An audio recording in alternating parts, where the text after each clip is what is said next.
বৰ্তমানৰ যি বিধায়ক তেখেতক দেখিছে তেখেতে এতিয়ালৈকে বিধানসভাত গৈ এটা শব্দ ভালকৈ উচ্চাৰণ কৰিব নোৱাৰে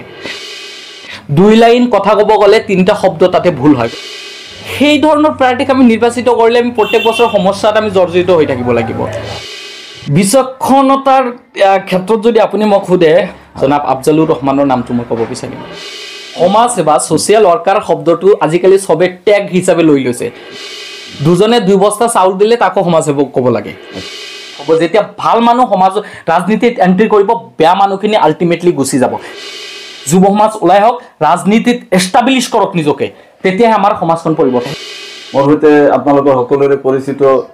এগৰাকী অধিবক্তা আছে তেওঁক যিহেতু আপোনালোক সকলোৱে চিনি পায় গতিকে মই নতুনকৈ পৰিচয় দিয়াৰ প্ৰয়োজন অনুভৱ নকৰোঁ তথাপিও কৈ দিছোঁ অধিবক্তা হামিদুল ইছলাম আপোনাক স্বাগতম জনাইছোঁ আমাৰ এই অনুষ্ঠান তো যেহেতু আমি এটা সজাগতামূলক এটা আলোচনা এটা কৰিম আপোনাৰ সৈতে আজি কথাটো হ'ল যেহেতু 2026 চনৰ বিধানসভা নিৰ্বাচন সমাগত আহি আছে যেহেতু যুৱ সমাজক যুৱ প্ৰজন্মক সমাজৰ হাত থুক কোৱা হয় সমাজৰ মানে মেৰুদণ্ড বুলি কোৱা হয় গতিকে আপুনি এগৰাকী যুৱক হিচাপত এটলিষ্ট জলেশ্বৰ সমষ্টিত আপুনি কেনেকুৱা প্ৰতিনিধি বিচাৰে আপুনি আচলতে যুৱ কিবা বয়োজ্যেষ্ঠ হয় কথা সেইটো নহয় আচলতে এনেগৰাকী প্ৰতিনিধি আমি নিৰ্বাচিত কৰা উচিত যিগৰাকী প্ৰাৰ্থীৰ মাজত পলিটিকেল নলেজ থাকিব লাগিব নিশ্চয় দক্ষতা থাকিব লাগিব নিশ্চয় বিধানসভাত গৈ আপোনাৰ সমষ্টিৰ সমস্যা উত্থাপন কৰাৰ ক্ষেত্ৰত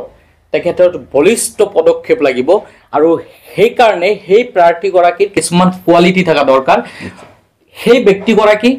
লেংগুৱেজৰ ক্ষেত্ৰত পাকৈত হ'ব লাগিব নিশ্চয় যিকোনো ভাষাত কথা ক'ব পৰা হ'ব লাগিব দ্বিতীয়তে সেই প্ৰাৰ্থীগৰাকীৰ আপোনাৰ দক্ষতা যিটো পলিটিকেল নলেজ যদি এগৰাকী নিৰ্বাচিত প্ৰতিনিধিৰ যদি পলিটিকেল নলেজ নাথাকে তেওঁক যদি হিষ্টৰী সোধা হয় পলিটিকেল আপোনাৰ যি নলেজ থকা দৰকাৰ সেই প্ৰাৰ্থীগৰাকীৰ পলিটিকেল নলেজ থকাটো খুবেই দৰকাৰ আৰু এটা কথা হৈছে যুৱকৰ কথা যিহেতু আপুনি কৈছে এগৰাকী প্ৰাৰ্থী যুৱক হ'লে আৰু বেছি ভাল কাৰণ এটাই যে এগৰাকী যুৱ প্ৰাৰ্থী যেতিয়া আপুনি প্ৰতিনিধিত্ব কৰিব উদাহৰণ হিচাপে আপুনি যদি ক'ব যায় এতিয়া চেঙাৰ বিধায়ক আশৰাফুলৰ কথাই যদি কয় আপুনি আশৰাফুলৰ কথা কোৱাৰ ধৰণ তেখেতৰ বিধানসভাত উত্থাপন কৰা প্ৰশ্ন ইত্যাদিবোৰ চাব গোটেই অসমে তেখেতক চিনি পায় এতিয়া আমাৰ যি কিছু লিডাৰ আমি যিসকলক নিৰ্বাচিত কৰি পঠিয়াও সাধাৰণতে জলেশ্বৰ সমষ্টিৰ বিগত সময়ছোৱাত আপোনালোকে দেখিছে ইভেন বৰ্তমানৰ যি বিধায়ক তেখেতকো দেখিছে তেখেতে এতিয়ালৈকে বিধানসভাত গৈ এটা শব্দ ভালকৈ উচ্চাৰণ কৰিব নোৱাৰে দুই লাইন কথা ক'ব গ'লে তিনিটা শব্দ তাতে ভুল হয় গতিকে সেইকাৰণে কোৱা হৈছে যুৱ প্ৰাৰ্থীৰ লগতে পলিটিকেল নলেজ থকা ব্যক্তিক আমি নিৰ্বাচিত কৰাটো উত্তম নিশ্চিতভাৱে কাৰণ যিহেতু আমি যিগৰাকী ব্যক্তিক আমি প্ৰতিনিধি বাছনি কৰিম তেখেতৰ এনেকুৱা এটা সময় আহিব পাৰে তেখেত ভাৰতবৰ্ষৰ বিভিন্ন প্ৰান্তত যাবলগীয়া হ'ব পাৰে বা সমষ্টি উন্নয়নৰ স্বাৰ্থত তেখেতে আদাৰ কাণ্ট্ৰি তেনেকুৱা উন্নত মানৰ যিবিলাক টেকন'লজি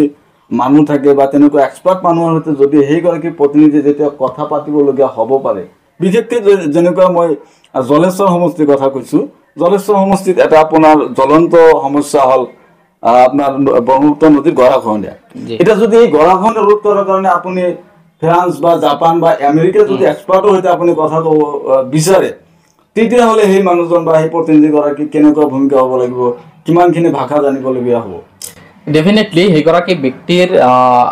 আপোনাৰ ইংলিছত পাকত হ'ব লাগিব নিশ্চয় যিহেতু আপোনাৰ কেইদিনমান আগতো আপোনাৰ দেখিছে যে আমাৰ অসমৰ বিধানসভাৰ কিছুমান সদস্যক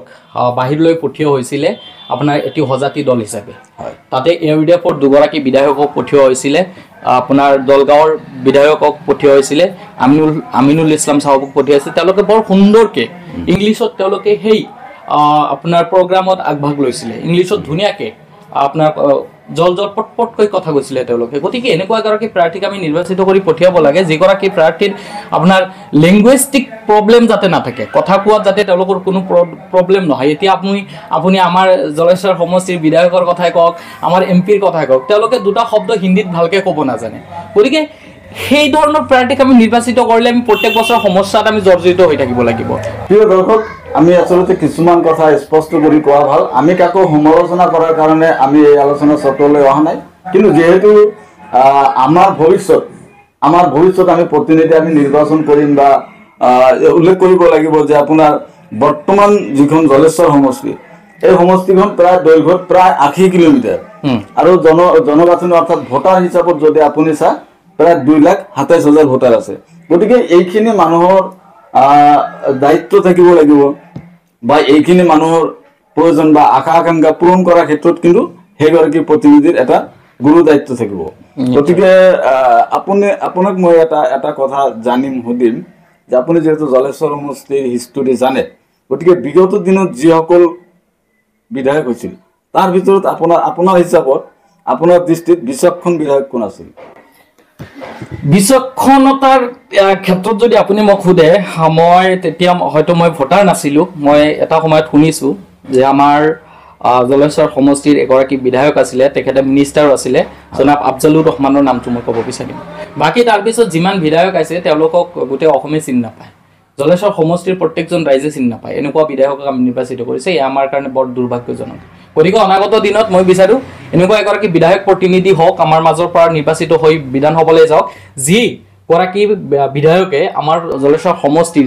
যিবোৰ মূল সমস্যা আছে সেই সমস্যাসমূহ যাতে অতি সোনকালে সমাধান কৰিব পাৰে এতিয়া আমাৰ কিছুমান বিধায়ক আছে তেওঁলোকে আমাৰ জলেশ্বৰ সমষ্টিৰ কিমান সমস্যা আছে আপুনি যদি চাব যায় আমাৰ লক্ষীপুৰ কলেজ আপোনাৰ জলেশ্বৰ কলেজ এতিয়ালৈকে প্ৰাধিকৰণ আৰু ইয়াতে সায়েন্স সিস্টেম তেওঁলোকে আনিব পৰা নাই গতিকে শিক্ষাৰ দিশতো তেওঁলোকৰ নলেজ থাকিব লাগিব পৰ্যাপ্ত পৰিমাণে গতিকে সমস্যা এটা সমাধান কৰাৰ ক্ষেত্ৰত তেখেতৰ সমস্যাৰ বিষয়ে আগতে জানিব লাগিব আপোনাৰ বেমাৰ কি হৈছে বেমাৰটো আপুনি যদি গম নাপায় তেতিয়াহ'লে আপুনি তাত কি মেডিচিন খাব গতিকে সেইকাৰণে কোৱা হৈছে যে সমস্যা আগতে তেখেতে জানিব লাগিব আৰু সমস্যা জনাৰ কাৰণে তেখেতে কেতিয়াও গোটেই সমষ্টিখন এতিয়ালৈকে কোনো এজন বিধায়কক মই ভিজিট কৰা দেখা নাই গতিকে ইয়াত আপুনি এটা ভাল কথা কৈছে কাৰণ প্ৰয়াত আফজালুৰ ৰহমান সাহেবৰ কথা যদি আমি চাওঁ তেখেতটো আপোনাৰ বিচক্ষণতাৰ দিকটো কিন্তু আপুনি মানিবই লাগিব দ্বিতীয়তে তেখেতৰ কিছুমান কৰ্মৰাজি আছিল কিছুমান সৃষ্টিৰাজি আছিল যিখিনি আজিও সমষ্টিত আছে যেনেকুৱা ধৰক আপোনাৰ আজিৰ তপোবন কলেজ য'ত আছে এই ঠাইখিনি এটা সময়ত কিন্তু ঘন জংঘলেৰে আৱৰি আছিল আৰু তাতে তেখেতে কলেজখন স্থাপন কৰি 1980 দশকত তেখেতে কৈছিল যে বাংলা ভাষা তেখেতে এটা কবিতা ৰচনা কৰিছিল আৰু কৈছিল যে এই তপোবনে তোমরা যাহারা আসিবে জ্ঞানহীনতার অভিশাপ তাহারা নাসিবে আজি কিন্তু আমি তার উদাহরণ আমি দেখিবলৈ পাইছো দ্বিতীয় নম্বৰ কথা তেখেতে আৰু বহু অনুষ্ঠান প্ৰতিষ্ঠান বা ব্লক স্থাপন কৰিছিল গতিকে এই যে আপুনি এটা কথা কৈছে যে জলেশ্বৰ আৰু লক্ষীপুৰ কলেজ এই কলেজ দুটাৰ আসলতে সায়েন্স সিস্টেম কৰিবলৈ এগৰাকী বিধায়কৰ কিমানখিনি দায়িত্ব থাকে ডেফিনেটলি এগৰাকী বিধায়কে সব কৰিব পাৰে সমষ্টিৰ তেখেত ৰজা বুলি কোৱা হয় বিধায়ক এজন সমষ্টিৰ ৰজা সেইকাৰণে মই এতিয়া আপোনাক কৈছো কিছুমান বিধায়ক আছে মই ৰাস্তা কৰিছো মোক কৰিছো তুমক কৰিছো হেবোৰ আমাৰ পাৰ্মানেন্ট সলিউশন নহয় শুকুৰালিকে যদি আপুনি বিধায়ক বনাই দিয়ে তথাপি তেখেতে ৰাস্তাৰ কামখিনি কৰিব এটো আপোনাৰ বছৰিকে এটা হেৰি থাকে আপোনাৰ এলআইডি ফাণ্ডৰ টকা থাকে যি আপোনাক কাম কৰিবৰ কাৰণে হেঁচা দি থাকে আপুনি কাম কৰক এটো সিস্টেম ডেমোক্ৰেটিক দেখত আপোনাৰ সংবিধানে সেই সিস্টেমটো কৰি থৈ দিছে যে সমষ্টিৰ যি ৰাস্তা ঘাট আছে সব কৰিব লাগিব এইবিলাক কৰাৰ ক্ষেত্ৰত ডিসি মহোদয় কৈ থাকে আপোনালোকে কাম কৰক কিন্তু এইটো আমাৰ মূল সমস্যা হৈছে কি আমাৰ যেহেতু জলেশ্বৰ সমষ্টিখন শিক্ষাৰ ক্ষেত্ৰতো বহুত পিছপৰা আমাৰ শিক্ষাৰ ক্ষেত্ৰত আমি ডেভেলপ হ'বলৈ গ'লে আমাৰ স্কুল কলেজ লাগিব আৰু স্কুল এতিয়া আমি সায়েন্স সিস্টেমৰ কথা যদি কওঁ আমাৰ জলেশ্বৰ সায়েন্স সিস্টেম নাই লক্ষীপুৰতো নাই জলেশ্বৰতো নাই এই আমি সায়েন্সত পঢ়িব গ'লে আমি এই গোৱালপাৰা টাউনত যাব লাগে নহলে আপোনাৰ আমবাৰীত যাব লাগে ৱেষ্ট গোৱালপাৰা কলেজত যাব লাগে গতিকে আমাৰ ইয়াৰ পৰা এই বিধায়কসকলে কেতিয়াবা আপুনি শুনিছেনে মই আজিলৈকে শুনি পোৱা নাই যে আমাৰ যিসকল বিধায়ক ইতিমধ্যে গৈছে এওঁলোকে কেতিয়াবা জলেশ্বৰত আপোনাৰ লক্ষীপুৰত সায়েন্স সিস্টেমৰ কাৰণে তেওঁলোকে কিবা প্ৰতিবেদন কৰবাত দিছে মেমৰেণ্ডাম কৰবাত দিছে বা ইটুক লৈ কিবা প্ৰতিবাদ কৰিছে কাৰণ তেওঁলোকে শিক্ষাৰ ক্ষেত্ৰত তেওঁলোকে নিবিচাৰে গতিকে এনেকুৱা এজন প্ৰাৰ্থী নিৰ্বাচিত কৰিব লাগে যিগৰাকী প্ৰাৰ্থী আমাৰ জলেশ্বৰ সমষ্টিৰ শৈক্ষিক ক্ষেত্ৰত ডেভেলপ কৰাটো বিচাৰে ইছলাম ডাঙৰীয়া এতিয়ালৈকে সময় আছে যেহেতু সমাগত অসম বিধানসভা যিটো মানে অন্তিম যিটো অধিৱেশন সন্মুখত আছে গতিকে আপুনি কিবা দাবী উত্থাপন কৰিব নেকি ডেফিনেটলি মই আমাৰ জলেশ্বৰ সমষ্টিৰ মাননীয় বিধায়ক মহোদয়ক কম মই যে আপুনি পাৰিলে অলপ ৰাইজৰ লগত বহি আলোচনা বিলোচনা কৰি যাওক জলেশ্বৰ সমষ্টিখন ভিজিট কৰক যে জলেশ্বৰ সমষ্টিৰ মূল সমস্যাবিলাকৰ ভিতৰত আপুনি যদি ক'ব যায় তেতিয়াহ'লে ক'ব লাগিব যে আমাৰ জলেশ্বৰ সমষ্টি শৈক্ষিক ক্ষেত্ৰত ডেভেলপ কৰাৰ ক্ষেত্ৰত আমাৰ জলেশ্বৰ তপোবন কলেজ আৰু লক্ষীপুৰ কলেজত আপোনাৰ সায়েন্স সিস্টেম লাগিব বুলি আপুনি তাতে দাবী উত্থাপন কৰক এক নম্বৰ 2 নম্বৰ জলেশ্বৰ সমষ্টিত যেহেতু আটাইতকৈ বেছি গৰাখহনীয়া হয়, গতিকে গৰাখহনীয়া আপুনি আপোনাৰ উন্নত যাতে আপোনাৰ প্ৰটেকশ্যনৰ ক্ষেত্ৰত বৈজ্ঞানিক সন্মত যাতে প্ৰটেকশ্যন দিয়া হয় তাৰ কাৰণে আপুনি দাবী উত্থাপন কৰক, বলিষ্ঠভাৱে দাবী উত্থাপন কৰক। আৰু তৃতীয়তে মই এটা কথা কম আমাৰ যে যেহেতু জলেশ্বৰ সমষ্টিখনত আপোনাৰ এনেকুৱা বহুত আপোনাৰ বৰ্তমান সময়ছোৱাত লাখ লাখ পৰিয়াল গৃহহীন হৈছে গৰাখহনীয়াৰ ক্ষেত্ৰত। এই গোটেই যিমান গাঁও অঞ্চল এতিয়ালৈকে আপোনাৰ গৰাখহনীয়াত গৈছে আৰু এই লোকখিনিৰ আপুনি এটা সাৰ্ভে কৰক আৰু এই লোকখিনিৰ কাৰণে আপুনি বিধানসভাত উত্থাপন কৰক। এই ভূমিহীন লোকসকলক ভূমি দিব লাগে, লগতে ভূমি পট্টা দিব লাগে। এই তিনিটা হৈছে আমাৰ জলেশ্বৰ সমষ্টিৰ মূল সমস্যা। আপুনি যদি চাই বাকী যিবোৰ সমস্যা আছে এইবোৰ আপোনাৰ প্ৰাইমাৰী সমস্যা, এইবোৰ সমস্যা এগৰাকী বিধায়কে সমাধান কৰিব পাৰে, এইটো একো ডাঙৰ কথা নহয়। গতিকে মূল তিনিটা সমস্যা আপুনি বিধানসভাত বলিষ্ঠভাৱে আপুনি উত্থাপন কৰিব লাগে বুলি মই দাবী জনাইছো। মই আৰু এটা কথা আপোনাৰ পৰা জানিম যে বৰ্তমান সময়ত আমি দেখিছো কিছুমান ব্যক্তি বা বিভিন্ন দলৰ কিছুমান নেতা তেওঁলোকে সমষ্টি চুকে কোণে তেওঁলোকে মিটিং কৰি আছে বা ৰাইজৰ কাষত গৈ আছে। তেওঁলোকে কিন্তু এটা কথা কৈ আছে, মই সমাজকৰ্মী, মই উচ্চ শিক্ষিত, মই ৰাইজৰ বাবে দায়বদ্ধ, গতিকে আচলতে এই এওঁলোকৰ মাজৰ পৰা আমাৰ বিধায়ক নিৰ্বাচিত হ'ব কোনোবা। মই আপোনাক এই সমাজসেৱকৰ ডেফিনেশ্যনটো দিছো। এই কথাটো কওক। সমাজসেৱা ছচিয়েল ৱাৰ্কাৰ শব্দটো আজিকালি চবে টেগ হিচাপে লৈ লৈছে। দুজনে 2 বস্তা চাউল দিলে তাকো সমাজসেৱক ক'ব লাগে। আচ্ছা, দুজনে দুজনক কাপোৰ এটা যদি দুখীয়াক দুই সেট যদি কাপোৰ দিয়ে তেওঁৰ নামতো সমাজসেৱক লগাই দিয়ে। সমাজসেৱক সেইজন নহয়, সমাজৰ অৰ্থনৈতিক শৈক্ষিক সকলো দিশৰ পৰা যদি আপুনি ষ্টেপ লয় তাকে সমাজসেৱক বুলি কোৱা হয়। সমাজত অন্ধবিশ্বাসৰ বিৰুদ্ধে যিগৰাকী ব্যক্তি প্ৰতিবাদ কৰে তেওঁকে সমাজসেৱক বুলি কোৱা হয়। সমাজসেৱক সেইজন ব্যক্তি কোৱা হয় যিগৰাকী ব্যক্তিয়ে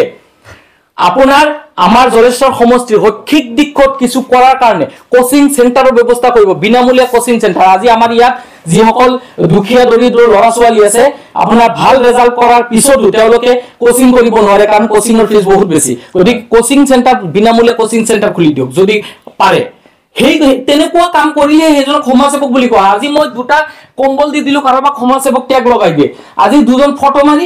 ডাইৰেক্ট কোনো কথা নাই নামৰ আগত টেগ লগাই দিয়ে মই সমাজসেৱক। আৰু সমাজসেৱক সেইটো নহয়। আপুনি যদি কিবা কৰে, যদি কোম্পানী খুলিব লাগে আপুনি জলেশ্বৰত কৰক, আপুনি যদি স্কুল খুলিব লাগে জলেশ্বৰত কৰক, আপুনি যদি শৈক্ষিক ক্ষেত্ৰত যদি ডেভেলপ কৰিব লাগে কোচিং চেণ্টাৰ খুলি দিয়ক। আমাৰ জলেশ্বৰ সমষ্টিৰ ছাত্ৰ ছাত্ৰীৰ মাজত যদি বহুত প্ৰতিভা আছে খেল ধেমালি ক্ৰীড়া জগতত স্পৰ্টছৰ ক্ষেত্ৰত আপুনি প্লেগ্ৰাউণ্ড বনাই দিয়ক বিনামূলীয়াকে। সেইবিলাক হৈছে সমাজসেৱক। এই আপোনাৰ 2 কেজি চাউল দি ফ্লাডৰ সময়ত কাৰোবাক সহায় কৰি আপোনাৰ নামৰ আগত সমাজসেৱক উমুক, সেইটো সমাজসেৱক নহয়। এইটোত মোৰ এটা প্ৰশ্ন আছে। আচলতে এই সমাজসেৱক ডেফিনেশ্যনটো, উপাধিটো একচুৱেলি ধৰি লওক মই আজি ক'লো যে মই আজিৰ পৰা সমাজসেৱক, এইটো হ'ব পাৰে জানো? ডেফিনেটলি মোৰ আগত আপুনি সমাজসেৱক লগাই দিলে মই মানি নলওঁ, কাৰণ মই সমাজসেৱা এতিয়ালৈকে কৰিব শিকাই নাই। মই কেনেকৈ সমাজসেৱা কৰিব লাগে তাৰ মাজত আমি চেষ্টা কৰো কিমানখিনি কৰিব পাৰো, কিন্তু এই জাহিৰ কৰিব নালাগে যে মই 2 কেজি চাউল দিলো মানে মই সমাজসেৱক। এইবোৰ লেতেৰা ৰাজনীতি। যিসকলে এইবোৰ কৰি আছে না, যে মই 2 কেজি চাউল দিছো, কাৰোবাক ফ্লাডৰ সময়ত মই বিস্কুট দিছো, কাৰোবাক মই চিৰা দিছো, কাৰোবাক মই পানী দিছো, মেৰি বিস্কুট দি কোনোবা এজনে আপোনাৰ সমাজসেৱক টেগ লগাব পাৰে নেকি? সমাজসেৱক তেনেকুৱা ব্যক্তি নহয়। সমাজ সংস্কাৰ কৰা ব্যক্তিকে সমাজসেৱক বুলি কয়। সমাজত কিমান দুৰ্নীতি হৈছে, সমাজত কিমান আপোনাৰ ড্ৰাগছৰ ব্যৱসায় চলি আছে, এইবোৰৰ বিৰুদ্ধে যিসকল ব্যক্তিয়ে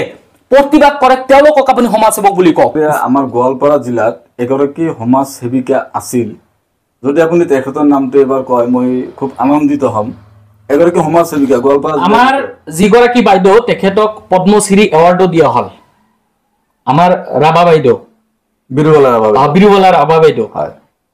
তেখেত হৈছে সমাজসেৱক। আচ্ছা আচ্ছা, সমাজসেৱক মই সেইকাৰণে কৈছো, অলপ আগতে কৈছো সমাজ সংস্কাৰ যিসকলে কৰিব জানে। তেখেতে অন্ধবিশ্বাসৰ বিৰুদ্ধে তেখেতে যুদ্ধ কৰি আহিছিলে, প্ৰতিবাদ কৰি আহিছিলে। শি ইজ দ্য ছচিয়েল ৱৰ্কাৰ। বাকি 2 কেজি চাউল দি মেৰি বিস্কুট দিলে আপোনাৰ সমাজসেৱক হৈ নাযায়। এইবোৰ একদম লেতেৰা ৰাজনীতি, এইবোৰ মানুহক বুৰ্বক সজোৱা ৰাজনীতি। আপুনি যুৱ প্ৰজন্মক বা যুৱ সমাজক আপুনি কি আহ্বান জনাব? মই যুৱ সমাজক এইটোৱে কম যে আপোনালোকে ওলাই হওক। যুৱ সমাজৰ ৰাজনীতিত আটাইতকৈ বেছি ভূমিকা থাকিব লাগে, কাৰণ আমাৰ সমাজখনক আমি সংস্কাৰ কৰিব হলে আমি যুৱ প্ৰজন্ম আগুৱাই আহিব লাগিব। আৰু এটা মই লাষ্টত এটা কথাই ক'ব যাম যে প্ৰত্যেকজন যুৱ সমাজে যেতিয়া ৰাজনীতিত অংশগ্ৰহণ কৰিব তেতিয়াহ'লে এই আপোনাৰ টকা পইচা থকা কিছুমান